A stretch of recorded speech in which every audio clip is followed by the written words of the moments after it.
Bom dia, vamos começar mais um estudo da Palavra de Deus na Escola Bíblica Dominical da quarentena, que está quase acabando. E nós já estudamos a primeira carta de João toda e agora vamos estudar a segunda carta de João, que é uma carta bem pequena, E posteriormente, se tivermos oportunidades, estudaremos também a terceira carta de João. Mas vamos começar este estudo de hoje da segunda carta de João com uma oração pedindo a bênção do Senhor para que o Senhor nos ilumine, nos ajude durante o estudo de Sua palavra. Vamos orar? Senhor, nós te glorificamos pela oportunidade de poder estudar a Tua palavra. Muito obrigado, Senhor, por cada irmão que está ouvindo neste momento ou que ainda ouvirá em uma oportunidade próxima o estudo desta carta, dessa segunda carta de João. Esse texto, Pai querido, inspirado pelo Senhor, portanto, serve como regra de fé para todos os teus filhos de todas as épocas. Ó Deus, nos ajuda nisso, pois sabemos que somos limitados na nossa compreensão, nosso entendimento, também na capacidade de praticar estes mandamentos. Ó Deus, nos ajuda em tudo. É o que nós te pedimos, em nome de Jesus. Amém. Vamos começar o nosso estudo de hoje, então, com uma pergunta. Qual o limite do amor cristão? Nós vimos que o apóstolo João, na sua primeira carta, falou muito sobre o amor. Nós vemos também que o próprio apóstolo Paulo, em 1 Coríntios capítulo 13, também fala bastante, um texto bastante bonito sobre o amor de Deus. E, obviamente, nas palavras de Jesus Cristo, registradas pelos evangelistas, nós vemos Jesus falando sobre o mandamento do amor. Mas existe algum limite neste amor cristão? Ou o amor cristão ele é ilimitado em todos os sentidos? Ele não tem uma cerca moral, não tem uma cerca teológica, doutrinária, ele não está sujeito à doutrina, ele... O que é então, né? Qual é o limite do amor de Deus? Nós já estudamos alguma coisa sobre isso na primeira carta de João, um trecho que vai do capítulo 4 até o capítulo 5. Se você não viu este estudo, você pode vir até o canal da igreja aí, clicar e dar uma olhadinha neste estudo, que nós falamos bastante sobre essa questão das características do amor de Deus. Hoje nós vamos falar sobre o amor de Deus também, mas no sentido de usá-lo com prudência, destacando assim essa limitação do amor de Deus. O que pode limitar o nosso amor para com o próximo? Antes, porém, nós vamos rapidamente trabalhar algumas informações contextuais a respeito dessa segunda carta e da terceira carta. Em certa medida, todas essas três cartas de João estão dentro de um mesmo contexto em relação à ocasião. E só que a diferença está nos destinatários e também no propósito do qual foi escrita cada carta. Então, neste momento, nós vamos nos voltar para a segunda carta e a terceira carta e destacar algumas questões importantes. É necessário ressaltar que a segunda e a terceira carta de João são os documentos mais curtos do Novo Testamento. Então, somente um capítulo, Por isso, nós precisamos somente de um dia para estudar de uma aula para estudar essa segunda carta toda e de uma aula também para estudar a terceira carta toda. A segunda e terceira carta de João foram os livros que mais demoraram também a ser reconhecidos como canônicos pela igreja. Isso não significa que eles são menos inspirados, não. Mas através de um processo normal, alguns livros foram considerados mais rapidamente como canônicos, como por exemplo as cartas de Paulo, e outros demoraram um pouco mais, como a segunda e terceira carta de João. Eusébio alistou estes livros como antilegômena, ou seja, livros que tiveram autoria disputada. Algumas pessoas não acreditavam que o apóstolo João é que tivesse escrito essas duas cartas. O fato dos autores do autor ser anônimo, como nós vamos observar, e também do endereçamento individual das cartas, o tipo de estilo, alguns pensavam então que essas cartas não eram canônicas, mas isso não era a maioria da igreja que pensava, nem a maioria dos pais, até porque muitos dos pais, a maioria dos pais, citaram aqui a literatura, citaram no período patrístico a literatura de 1 João, 2 João e 3 João. Entre estes pais está Policarpo, Irineu, no seu escrito Contra as Heresias, Clemente de Alexandria, Cipriano e assim por diante. Além disso, se você der uma lida nessa segunda carta e também na terceira carta, você vai perceber que o vocabulário, né, os temas, os assuntos, refletem bastante aquilo que foi dito na primeira carta. Por isso há essa questão em comum, tá bom? Digamos assim, de modo bem resumido, que através dos argumentos internos e externos não há motivos para a gente abandonar a posição mais tradicional que assevera que foi o apóstolo João que escreveu a primeira, segunda e terceira carta atribuída tradicionalmente a ele. Bom, em relação aos destinatários, quando nós olhamos para a terceira carta, nós percebemos que não há dificuldade de a gente reconhecer um destinatário. Terceira carta que ainda nós estudaremos se tivermos uma oportunidade. A terceira carta ela é destinada a Gaio. É difícil saber, na verdade, quem era esse Gaio, mas nós sabemos que a terceira carta foi destinada a Gaio. Quando se trata dessa carta que estudaremos hoje, nós veremos que essa carta é destinada a uma tal de senhora eleita. Senhora eleita, cuja identidade é muito discutida pelos estudiosos. Nós vamos trabalhar um pouco essa questão. Em relação à ocasião e o propósito, o contexto ali dos falsos mestres é o mesmo contexto da primeira carta de João, segunda e terceira carta de João. Esses falsos mestres, onde havia ali uma semente do gnosticismo, uma raiz de uma heresia que se desenvolveria mais posteriormente, no segundo e terceiro século, que negava coisas importantes a respeito da natureza de Cristo. Nós estudamos isso bastante em 1 João. Também havia um estilo de vida pecaminoso, imoral por parte desses falsos mestres e também um estilo de vida, consequentemente, não amoroso. Por isso que João bateu tanto na tecla aí de amar ao seu irmão, amar ao seu próximo.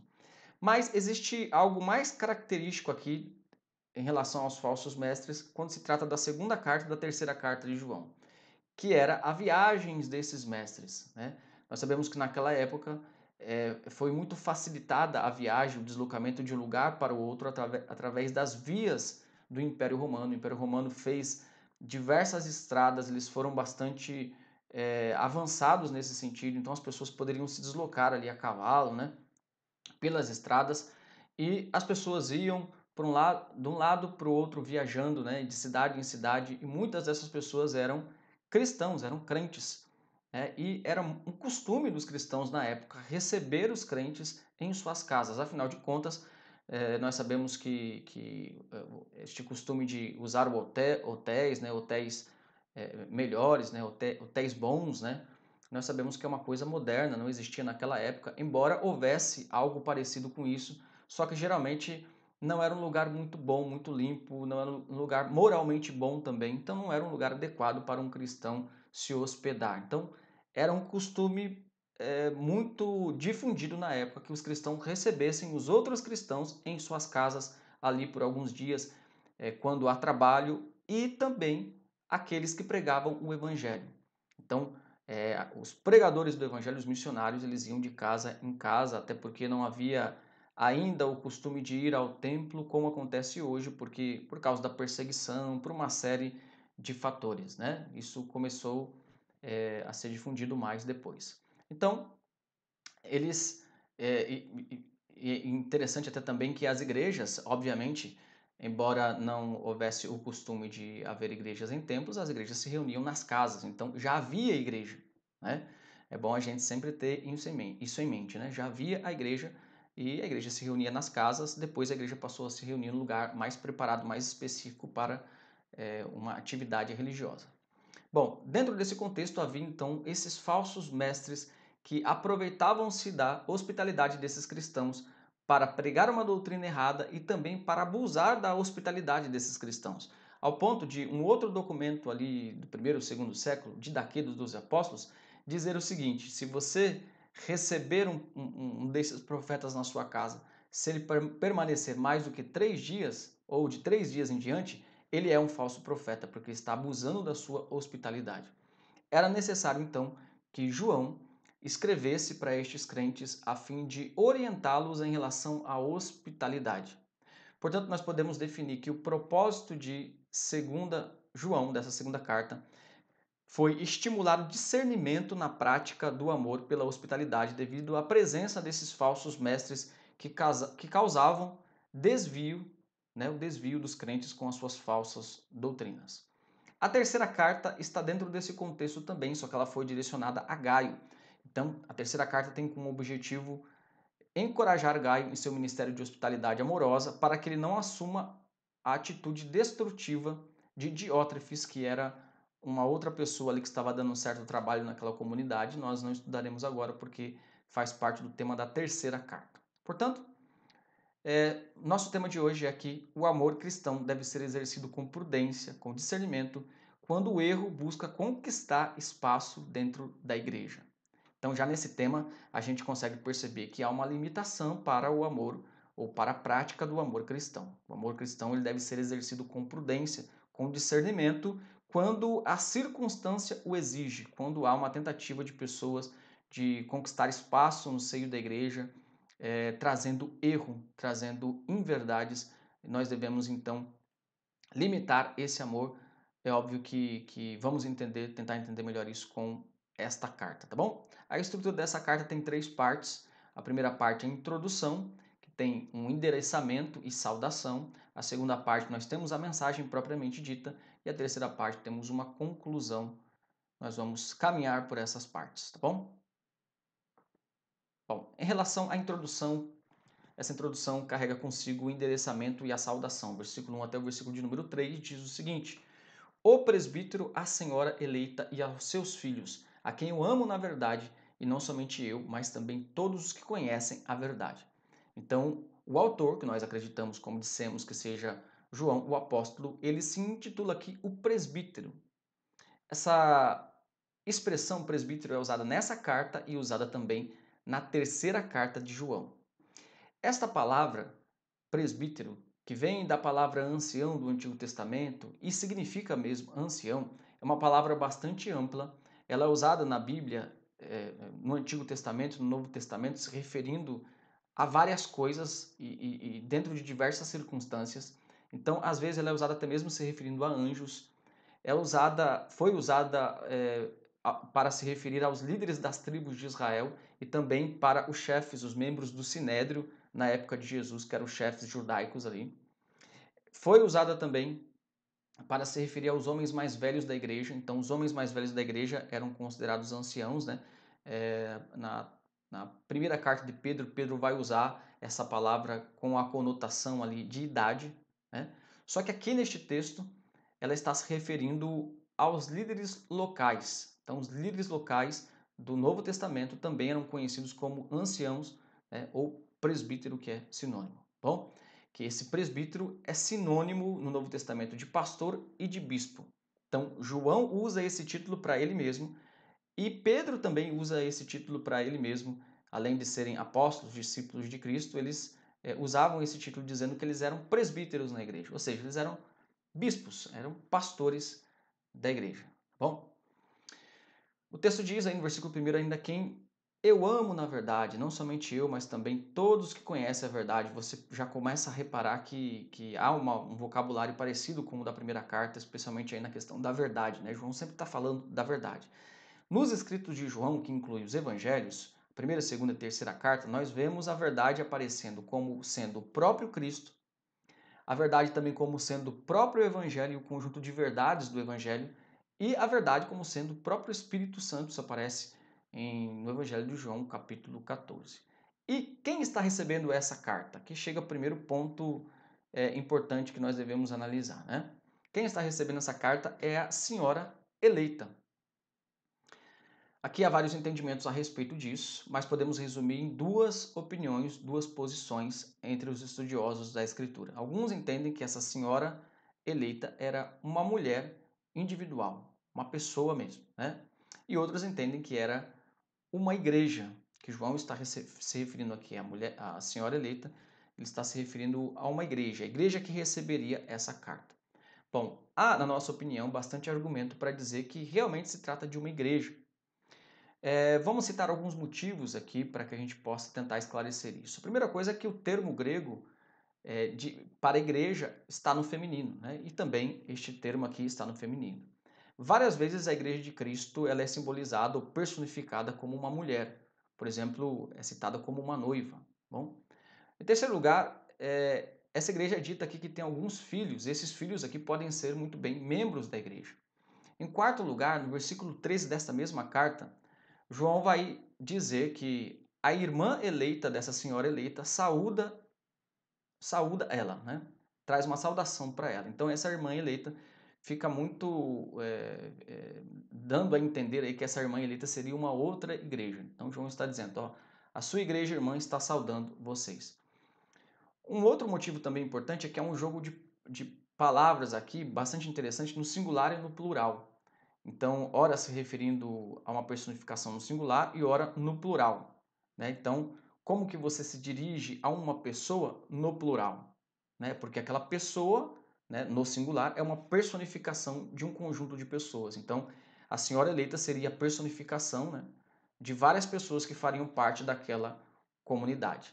E também esse termo eleita é usado pelo apóstolo Pedro em 1 Pedro 5,13 para se referir à igreja. Lá claramente se refere à igreja. Por isso que nós defendemos a ideia aqui e achamos mais plausível a ideia que diz que essa senhora eleita era a igreja para a qual João está escrevendo a sua carta. E isso não é novidade, né?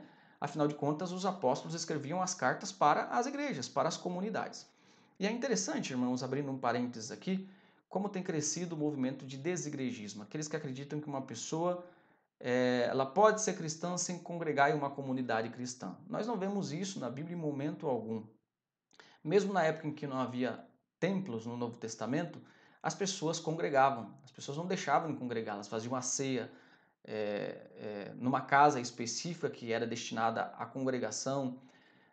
O batismo era feito, os sacramentos. Então eu costumo dizer que Jesus não estava brincando quando ele estabeleceu a igreja, quando ele estabeleceu o batismo, os sacramentos, líderes. Não, nós vemos isso. Então não há como defender o desigrejismo. Essas cartas foram enviadas para as igrejas, para as pessoas que congregavam nessas igrejas. E mais uma vez nós vemos esse argumento aqui, né? Esta segunda carta foi enviada para a senhora eleita, ou seja, para uma igreja local em que haviam pessoas congregando lá, né, que tinham a mesma fé, e essas pessoas, essa fé estava sendo ameaçada pelos falsos mestres, por isso João escreve essa carta. Ora, se não precisasse, né, se as pessoas não precisassem conviver em uma comunidade cristã, para que isso? E isso não é novidade, né? Por exemplo, o próprio João vai escrever as 7 cartas que Jesus envia às 7 igrejas da Ásia em Apocalipse. Lembra-se da carta a Filadélfia, carta a Laodiceia, carta, né, Pérgamo. Todos esses lugares diz respeito a igrejas locais que se reuniam em templos e também nas casas, mas não deixavam de se reunir. Por isso, se você se diz cristão e não participa da ceia, do batismo, não se submete a uma autoridade eclesiástica, porque os próprios crentes aqui se submetiam à autoridade eclesiástica que é o próprio apóstolo, não vive em comunidade, então isso não está de forma alguma de acordo com aquilo que é ensinado no Novo Testamento, em vários e vários e vários e vários textos do Novo Testamento, tá bom? Mas quando a pessoa não quer fazer parte de uma comunidade, ela dá diversas desculpas, não é verdade? Mas as desculpas podem ser variadas, mas não estão nas escrituras sagradas. A desculpa principal é o egoísmo, né, das pessoas se acharem melhor do que as outras e não enxergarem que sempre existe uma comunidade em que a pessoa possa congregar. Não existe comunidade perfeita. Essa comunidade aqui não era perfeita, essa igreja não era perfeita, assim como nenhuma igreja da Bíblia foi perfeita. Mas isso não impedia os apóstolos, os mestres, os pastores de chamá-las de igreja de Jesus Cristo, né? De uma comunidade que se reúne em nome de Jesus Cristo, que representa ali ou manifesta a igreja invisível a qual pertence todos os filhos de Deus de todas as épocas, de todos os lugares. Versículo 2 diz o seguinte: por causa da verdade que permanece, ou seja, que habita em nós e conosco estará para sempre. E aqui ele faz a saudação, que essa saudação é uma introdução típica de uma carta grega daquela época, especialmente de uma carta cristã do primeiro século, e a sua saudação para a igreja é: a graça, a misericórdia e a paz da parte de Deus, Pai, e de Jesus Cristo, o Filho do Pai, serão conosco em verdade e em amor. Agora vamos para a parte da mensagem dessa carta. O assunto aí propriamente dito, o assunto principal, né? Então, que é a questão do tomar cuidado na hospitalidade, na recepção desses falsos mestres. Então, diz o seguinte o texto, do versículo 4: Fiquei sobremodo alegre em ter encontrado dentre os teus filhos os que andam na verdade. Quer dizer, os membros, João ficou sabendo que os membros daquela igreja, eles andavam na verdade, de acordo com o mandamento que recebemos. Esse verbo aqui está expressado no texto grego como uma ação realizada no passado, ou seja, ele está se referindo ao momento exato em que eles receberam o mandamento da parte de Deus, através de Jesus Cristo, recebemos o mandamento da parte do Pai. Versículo 5. E agora, Senhora, peço-te não como se escrevesse mandamento novo, senão que tivemos desde o princípio, que nos amemos uns aos outros. Então, mais uma vez, assim como na primeira carta, ele vai enfatizar este mandamento principal, que digamos que é o grande resumo de todos os mandamentos, e que também não é novo. Então, João bate nessa tecla de que o cristianismo não é uma busca por novidades doutrinárias. Eu tenho uma nova doutrina, eu tenho uma novidade, tenho um sonho, uma nova revelação. Não, o cristianismo não se caracteriza por isso. O cristianismo se caracteriza por novidade de vida, sim, mas não novidade doutrinária. A doutrina que nós recebemos, nós temos que ficar nesta doutrina. Essa é a característica defendida pelos apóstolos. Versículo 6. E o amor é este, que andemos segundo os seus mandamentos. Este mandamento, como ouvistes desde o princípio, é que andeis neste amor. João vai fazer um jogo de linguagem aqui, né? O amor é que andemos nos mandamentos. E os mandamentos consistem em dizer que nós precisamos andar no amor de Deus. Isso demonstra para a gente que este amor ressaltado por João e na Bíblia não é um sentimento, não é uma coisa que você espera nascer no coração. Não, esse mandamento, esse amor, ele é ação. Não é um mero sentimento, é ação. Então, o amor é este, que andemos segundo os seus mandamentos. Bom, versículo 7. Qual a razão disso? Porque muitos enganadores têm saído pelo mundo afora, os quais não confessam Jesus Cristo vindo em carne. Assim é o enganador e o anticristo.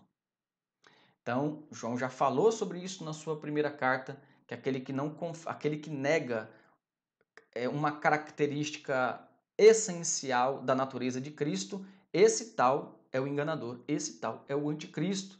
Então, para João, não essas diferenças doutrinárias entre algumas comunidades que nós achamos hoje que são diferenças doutrinárias pequenas, para o apóstolo João não é uma diferença doutrinária pequena. Então, dizer que Jesus não é Deus é algo grave. Dizer que Jesus não é 100% homem é algo grave. Para João, é tão grave a ponto de dizer que a pessoa que diz isso é o enganador, é o anticristo. Aqui ele dá o exemplo, né, da pessoa que não confessa que Jesus Cristo foi 100% ser humano. Então, algumas pessoas estavam afirmando isso. João destaca na sua primeira carta que essas pessoas estavam na igreja, mas saíram da igreja. Então, elas abraçavam a fé, tinham abraçado a fé cristã, mas de repente elas se voltaram contra Cristo e contra as verdades essenciais do Evangelho. João coloca isso no contexto, no final da sua primeira carta, como o pecado imperdoável, a apostasia. Ou seja, a pessoa se volta contra Cristo, contra as verdades do Evangelho, e ela não tem condições de voltar atrás. Ela não se retrata. Ela defende essas falsas ideias, né? E ensina outras pessoas a defenderem também. Por isso que nós temos que tomar muito cuidado quando nós negamos uma verdade essencial do Evangelho. Então, quando nós negamos uma verdade essencial do Evangelho, como a doutrina da Trindade, como a humanidade e divindade de Jesus, a unipersonalidade de Cristo, a Bíblia como regra de fé, veja a existência da própria igreja. Nós temos que tomar muito cuidado, porque isso está muito perto, se não, né, em alguns casos já está, né, como no caso aqui do texto, de um estado de apostasia.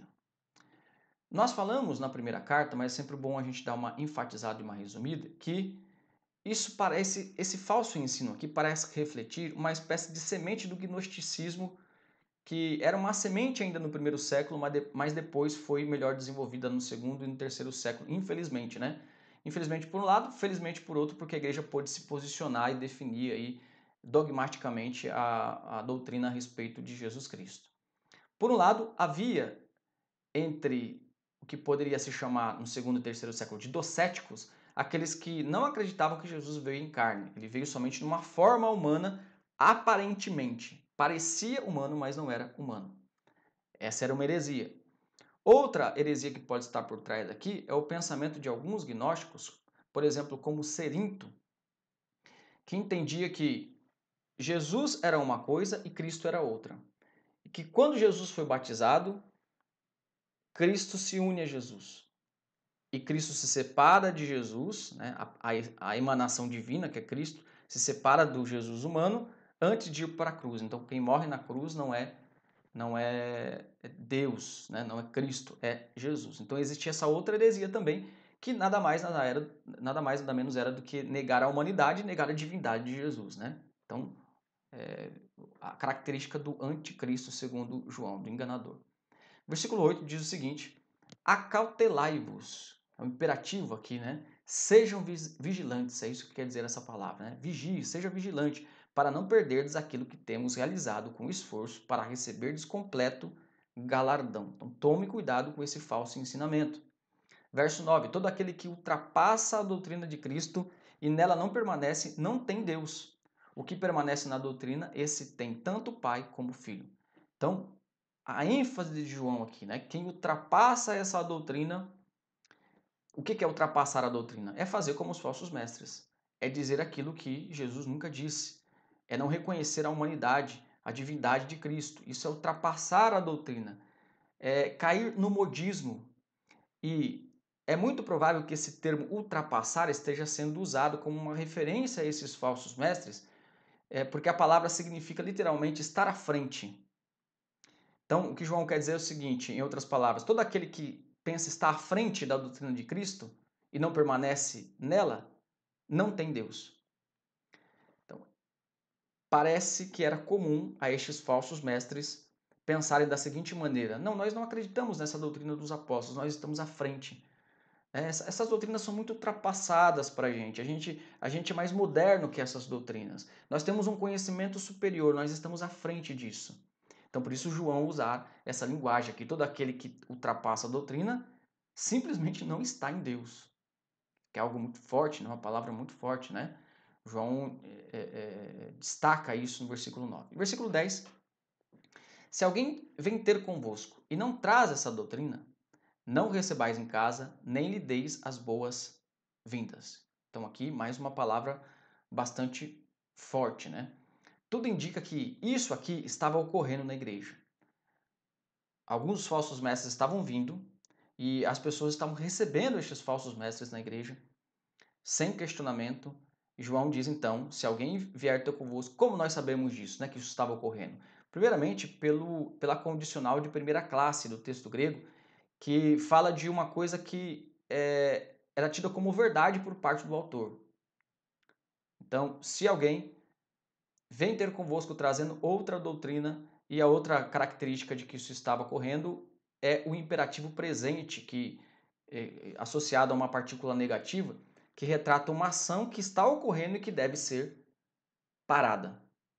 Então, provavelmente isso estava ocorrendo, João está escrevendo então essa carta para que eles não recebessem esses falsos mestres e nem dessem boas-vindas a esses falsos mestres, pois a intenção deles era deturpar o evangelho de Jesus Cristo. A casa aqui, obviamente que pode ser entendida também como uma casa particular, né? Os crentes realmente em suas casas particulares não devem receber pessoas que têm como objetivo deturpar a sua fé. Mas, como nós entendemos que a senhora eleita aqui é uma igreja, então se trata de uma advertência para a casa aqui, que é a casa de Deus, que é o lugar onde eles se reuniam, né? Que eles não deveriam então receber essas pessoas, convidar ali um ministro viajante, um ministro itinerante, para falar à igreja, para ser recebido na igreja, se essa pessoa estivesse pregando alguma doutrina que não fazia parte da doutrina de Cristo. João chega ao ponto aqui, vocês repararam, de dizer para os crentes nem cumprimentarem essas pessoas, né? Isso, claro, deve ser entendido de acordo com o contexto de emergência da época, porque isso estava destruindo as comunidades, essas heresias, né? Hoje é preciso ter a mesma postura, claro, só que levando em consideração o nosso contexto, em que todo mundo diz ser cristão, né? Mas o principal é que a ideia aqui é de evitar qualquer identificação ou cumplicidade dos crentes com estes heréticos, que na verdade eram enganadores e, João diz, anticristo. Então, pelo menos 3 coisas a gente tem que levar em consideração aqui. Primeiro, João está se referindo aos mestres da falsa doutrina e não simplesmente qualquer tipo de crente. Então não receba estes falsos mestres, né? E não qualquer crente, tá? Segundo, a carta foi dirigida à igreja e não a uma casa em particular, embora isso possa ser aplicado em certo sentido às casas particulares. Terceiro lugar, João está se referindo aos mestres, aos falsos mestres que deturpavam a essência do evangelho. Existem outros tipos de heresias.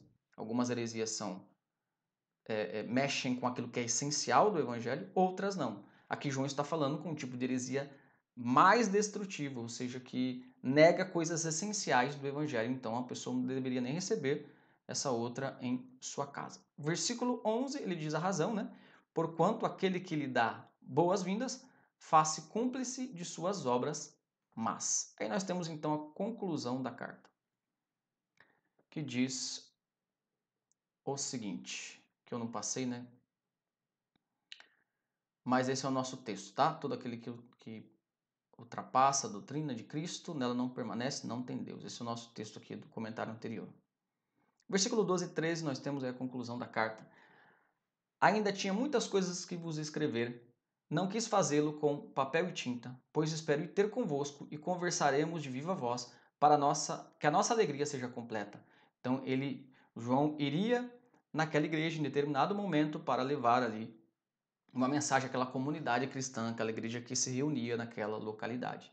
E ele diz o seguinte, versículo 13: os filhos da tua irmã eleita, né, a irmã eleita, a irmã da senhora eleita, que seria uma outra igreja, né, os filhos da tua irmã eleita te saúdam, quer dizer, os membros desta igreja te saúdam. Bom, aqui a linguagem metafórica, né, para se referir à irmã, à igreja irmã.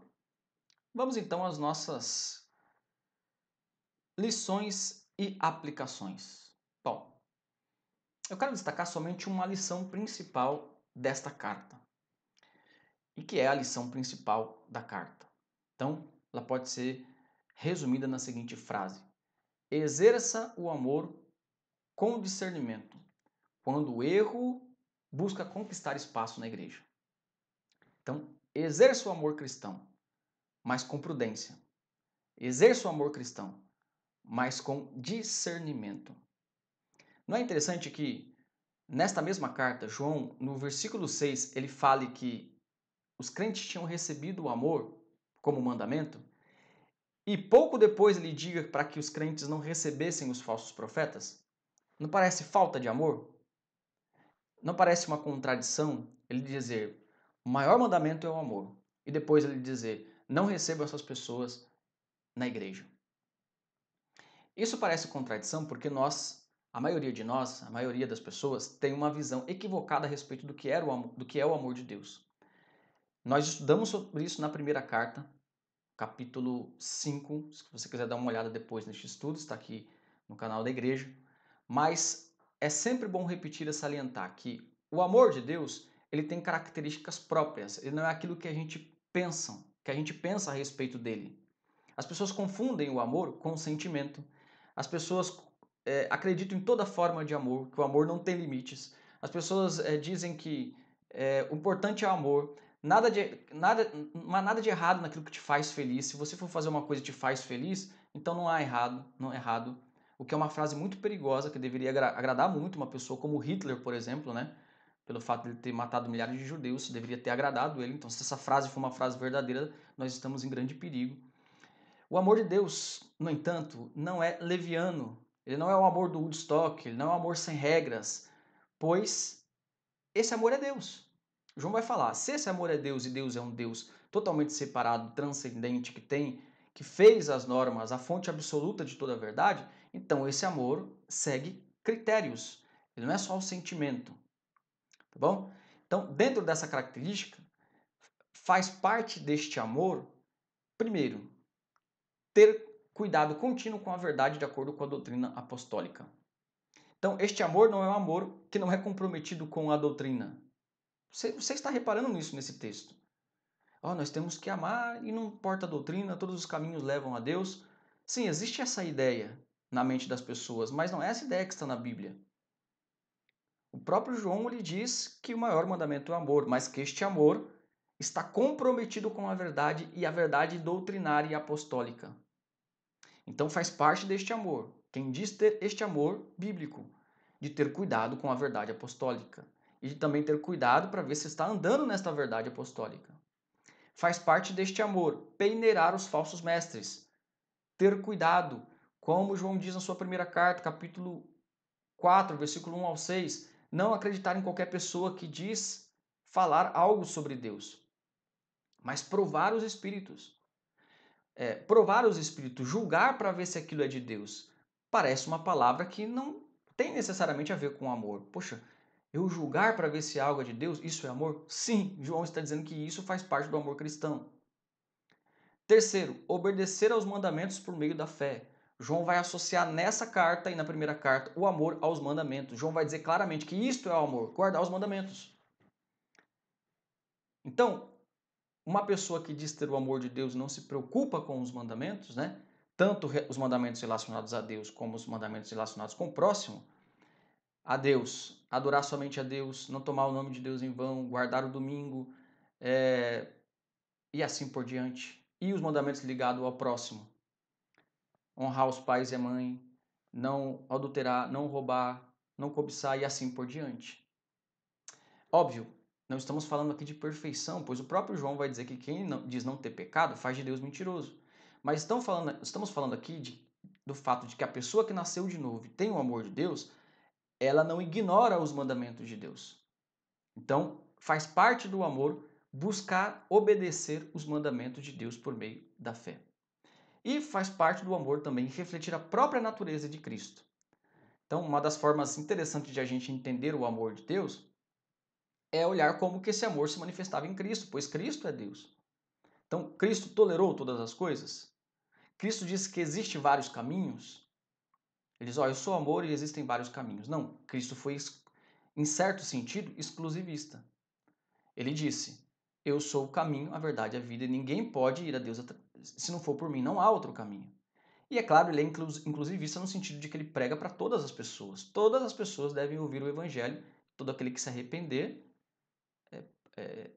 será salvo. Então, quando olhamos para Cristo, nós vemos que Cristo não se alegrava com a injustiça. Isso reflete muito aquilo que o apóstolo Paulo diz em 1 Coríntios capítulo 13, onde ele diz que o amor é paciente, é benigno, o amor não arde em ciúmes, não se ensoberbece, o amor não se conduz com grosseria, com atitude indecente e inadequada. Veja, Paulo está falando do amor de Deus. O amor não é egoísta procurando os próprios interesses, ele não se exaspera, ele não fica ressentido e guarda mágoa. O amor não se alegra com a injustiça, ele se alegra com a verdade, ou seja, ele não se alegra com o pecado, com aquilo que, como o amor está ligado aos mandamentos e à lei de Deus, ele não se alegra com aquilo que destoa da lei de Deus. O amor tudo sofre, tudo crê, tudo espera, tudo suporta. Então, nós vemos nessas características que o amor cristão ele não é um amor ilimitado no sentido de que nós devemos aceitar todas as atitudes de todas as pessoas. Não, João está salientando aqui que esse amor deve ser administrado com entendimento. Até mesmo as boas obras devem ser administradas com entendimento. Até quando a honra do Senhor está sendo preservada? Até quando os mandamentos do Senhor estão sendo preservados? Até onde a doutrina do Senhor não está correndo perigo? Então, por isso João diz: ame ao Senhor e ame ao seu próximo, e ao mesmo tempo ele diz: não receba esses falsos profetas, esses falsos mestres. E em relação à recepção, isso obviamente não quer dizer que nós não podemos receber pessoas em nossas casas, podemos receber todos os tipos de pessoas em nossas casas, mesmo os hereges, mas a ideia aqui tem a ver com aqueles que intencionalmente, né, têm a intenção de deturpar a doutrina que nós acreditamos, então nós temos que tomar bastante cuidado. Tá bom? O que nós aprendemos hoje então nesta pequena carta de João, nessa segunda carta, que os cristãos devem exercer o amor com discernimento quando o erro busca conquistar espaço na igreja. Vamos orar? Senhor, nós te glorificamos por essa oportunidade que o Senhor nos dá, Pai, de poder exaltar-te através do estudo da tua palavra. Ó Pai querido, muito obrigado. Pedimos que o Senhor agora nos ajude a entender essa verdade, pois essa verdade, como é espiritual, ela é muito maior do que o nosso entendimento pode suportar. Por isso, nos ajuda com o teu Espírito Santo, ó Deus.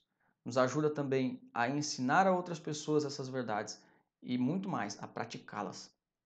Em nome de Jesus, nós pedimos estas coisas ao Senhor e te agradecemos. Que Deus abençoe a sua vida, que você tenha um ótimo domingo. Deus abençoe.